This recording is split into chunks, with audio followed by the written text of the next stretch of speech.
rather than giving them the technical perfect thing to do, which confuses them and makes them not do it right, okay? So that's what we're really trying to do. We distill it down to 4 points, and hopefully the weather holds for a minute here. So first step, any questions before we get going? Any thoughts, comments on running technique? No? Okay. All right, so step 1 is what we call proud posture, okay? And that's one we used to call forward momentum posture. We found it was maybe a little confusing for people. Proud posture is really easy. And why is proud posture important? Anybody? Why do you want your posture to be nice and proud? Center, okay, good. Put your center of gravity. What's that? No, I just asked what does it mean. You said proper posture? Or? Proud.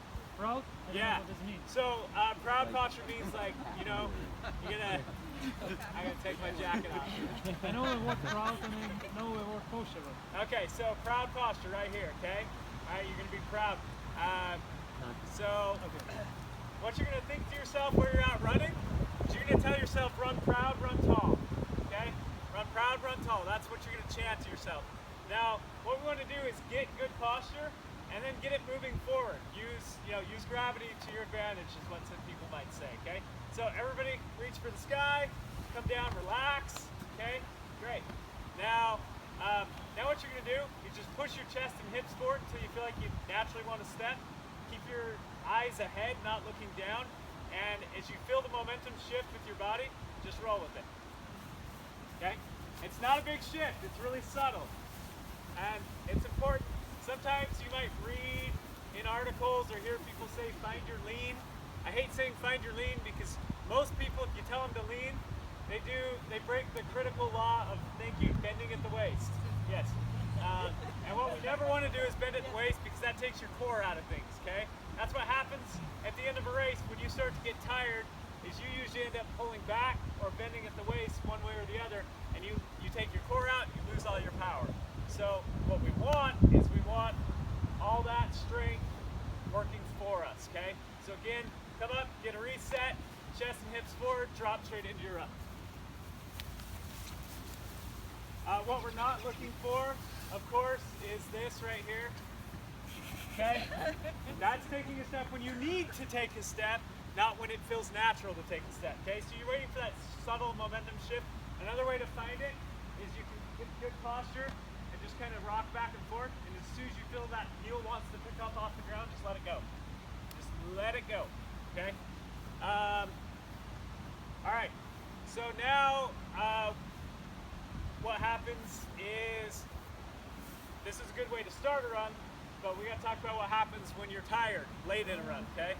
And this is where you do something that I think is ridiculously effective and ridiculous at the same time, okay?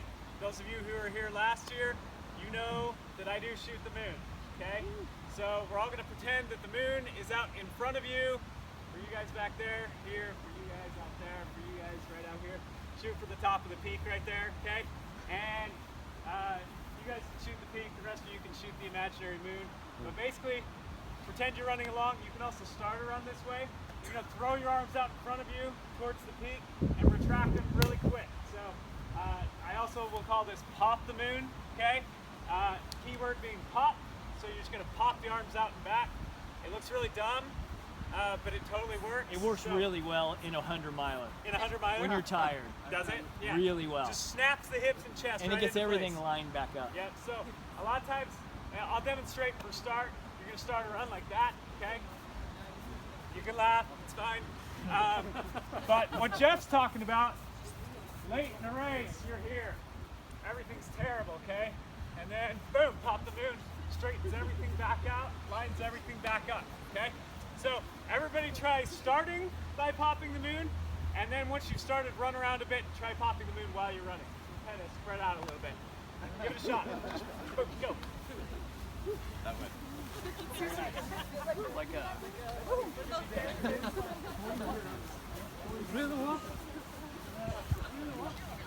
Yeah?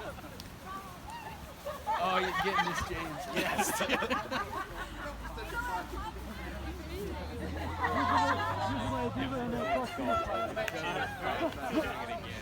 I like to call it pop to the moon because The people up on the balcony were like, it's a cult. that's why I like it pop to the moon. Right? Yeah. It's good. That's awesome. I didn't know you had that talent. We're going to have to use that in the future. All right, so you kind of get an idea for how that feels. What we don't want to do, I actually initially got the idea for this at a chi running class, and the chi running instructor had everybody do this, which worked really great the first half of a second. But what happens if you hold it out there, you can't sustain it right, it doesn't work. So make sure you pop it up fast enough that it actually snaps everything into place and you retract it before you lose that. So just remember the pop aspect of it. Okay, any questions on posture? Okay, so we're going to call it proud posture. While you're out running, you're going to say to yourself, run, proud, run tall, run proud, run tall, run proud, run tall. That's your chant, okay? And then when you get tired, you're going to shoot the moon, pop the moon, okay? All right. Step 2. The other thing to think about with posture is if you have that chest forward, what does that do for your air? Opens up your breathing, opens up your airway, right? Okay? So that transitions us into step 2, which is compact arms. I think Americans are the worst at this by far. We're so stereotypical. I was running over in the UK, and all the British people, I'm going to give Ian a hard time here. The British people run like this. We're in Hyde Park. Very proper, right? With the tall hat, yeah. I'm just kidding. But what you do see is pretty compact arms. Americans, we got our cues from Richard Simmons. Exercise videos in the 80s were like, all the Europeans are like, oh, Americans are so big and bombastic and loud. It's totally true for running. Our arms are like all over the place. What we want to do is get them in nice and tight, compact and relaxed, okay? And if you look at the majority of world-class runners, we're talking very close to the body, very high, and very compact. And the really easy way to demonstrate this, everybody put an arm in the air, back and forth as fast as you can. Faster, come on. Okay, now bring it down, back and forth as fast as you can, okay? Stop. Which one's more efficient? Second. Tight. This is so great. Half of everybody's like, yeah. Okay, shorter lever arm, right? Okay, likewise, shorter lever arm, longer lever arm. Okay, I really think that Ryan Hall's probably exception to this rule, and I'm pretty sure the Africans are running like, don't tell him, you know? Like, because I really truly believe Ryan could have been that much better if he didn't waste so much energy down here. Ultra runners a lot of times rarely have issues with this because they carry water bottles.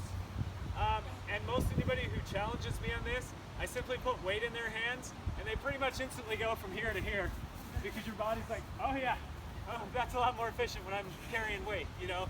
So we tend to see a lot better arm motion out of ultra runners than we do typical road runners just because of carrying handheld bottles. Tends to optimize things. I'm a big fan of wrist weights or hand weights that strap on. If you don't have full water bottles, it's a really good way to optimize your arm motion and also make these muscles stronger. I use them on like short days, easy days, recovery workouts, etc. And then I don't fatigue out on longer runs. So keep the arms compact. 2 rules: elbows should stay behind the hips unless you're sprinting.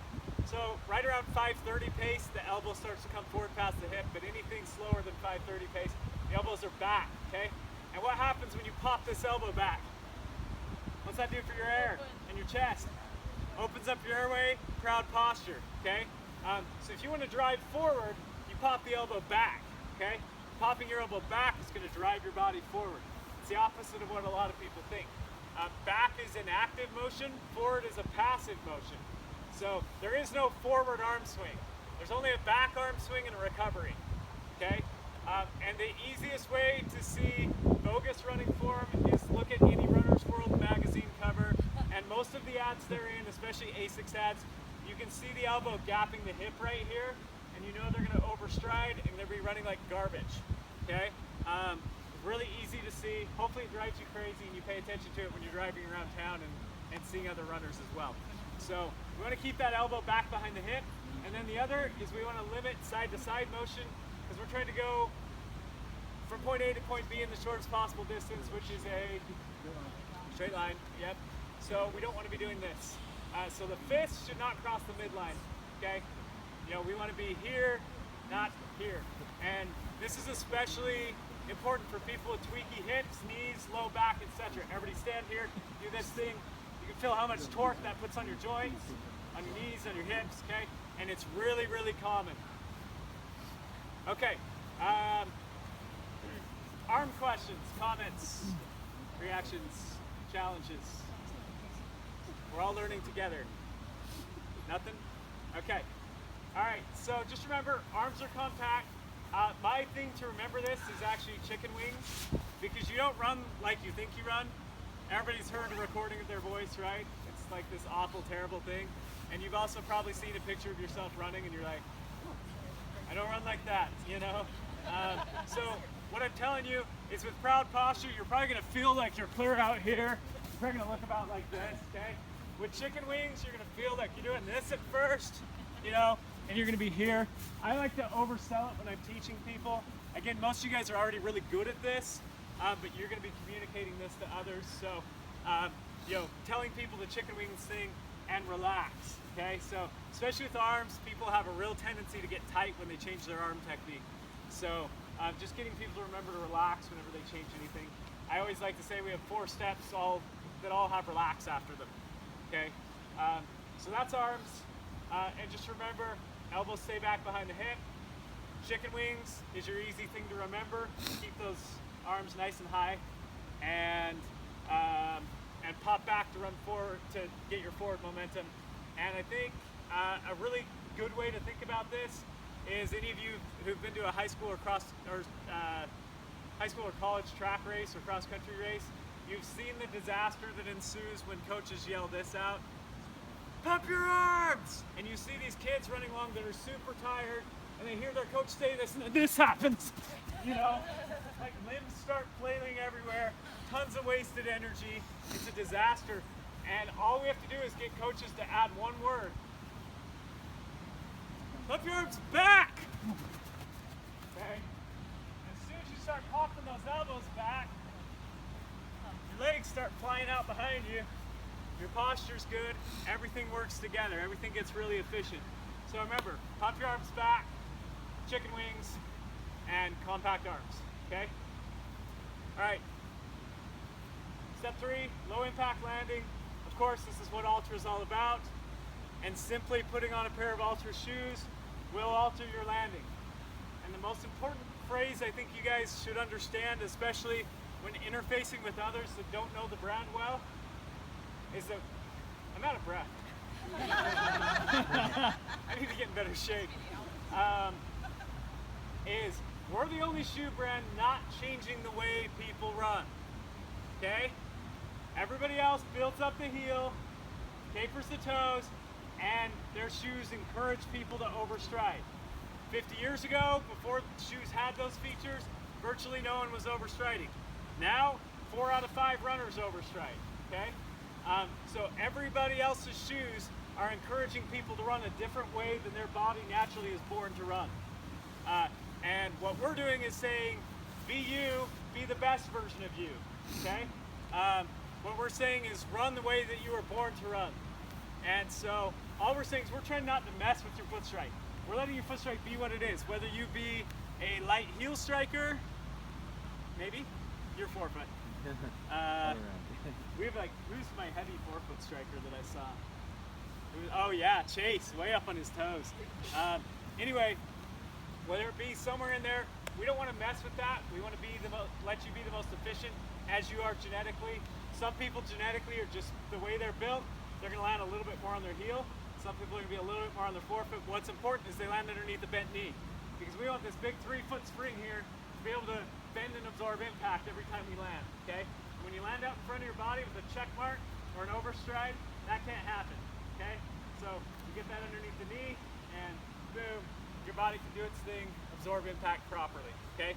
And simply putting on the shoes is going to make a pretty good change in making that happen. And then of course this information just makes it that much better.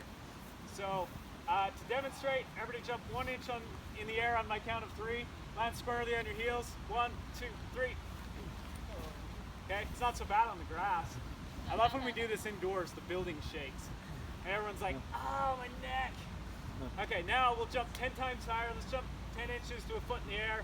Land any way your body wants to. 1, 2, 3. Okay, way better. And how come? What absorbed the impact? Spring, okay. Specifically your knee bent, right? So actually you think of it as it's my knees. It's actually that your knees are bending, which means your muscles are absorbing all the impact and your tendons and ligaments, and your knee isn't absorbing any of the impact. Where here, your knee's taking a ton of the impact, okay? So we're trying to get people to land in a position where their body can do its thing naturally. This is where shoes come in, and I just like to tell people, you know, your shoes do affect the way you land, whether you like it or not. It's just a fact of life. You wear a shoe with a big built-up heel, it's going to encourage you to land out in front of your body with a heel strike. Can you run well in that kind of shoe? Absolutely. I'll bet most of you guys can, because you're talented athletes with good technique that are good at what you do. You can probably overcome that. Can the average recreational runner? Probably not. You know, they just can't overcome what the shoe's telling them to do without a lot of work. And most everybody here has put in a lot of work, and that's the biggest difference.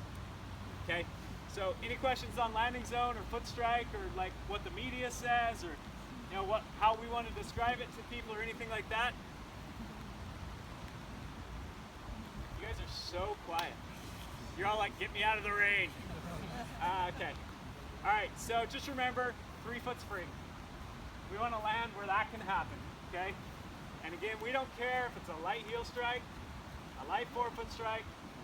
90% of people are going to be somewhere in between. Pretty much a full foot landing, mid-foot strike to a slight heel strike, okay? All right, last step is cadence, and I think cadence is probably the most misunderstood of running technique cues that we have the most misinformation on. And also, it's the one we have the most science of how effective it is. We have more science on cadence being beneficial than anything else really in running. And what we know is just increasing your cadence 10 steps a minute reduces all forces on your joints by 20%.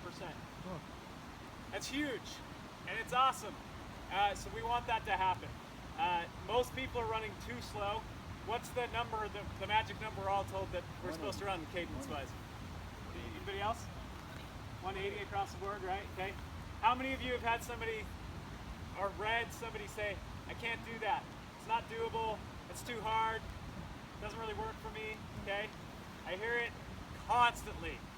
I heard it for so long that I decided, well, let's go look at what really good runners that are not injured, or world-class runners, or we know that the Kenyans, most of them actually warm up at like 10 to 12 minute pace, which is, you know, like really normal human speed, okay? So when Kenyans go warm up at normal human speed, what's their cadence? And we find out about 165's right there. So for 10-minute pace and slower, we never see anything much slower than 165 for proven good elite runners. So 165 is about the number for 10-minute pace, okay? So most of the people you interact with, I would guess the average runner is running about 10-minute pace, okay? So most people, that's kind of their zone where they should be. They're probably 150 to 155. So now we look at these people running 9-minute pace, 170. We look at these people running 8-minute pace, any guesses? 175. We look at these people running 7-minute pace and faster, 180, okay? So I just tell people, find your number. It's pretty simple. And you guys will see, I think for most of you, this already happens automatically. And when you get the IQ shoes in the app, I think you'll find when you're running 10-minute pace, your cadence will be 165-ish. And when you're running fast, it'll be 180 plus. You know, it'll just happen for you. Did you get that algorithm built into the IQ? Yes. Yeah, so that's built into the shoe too. The shoe senses the pace you're running at and the cadence you're running at, and the shoe will tell you, because you're running at 10-minute pace, your cadence should be 165, and it's only 155 right now, so you should be running at 165. Or you're running 7-minute pace, it should be 180, and you're only running 170, so get there. Let's go back inside. Okay?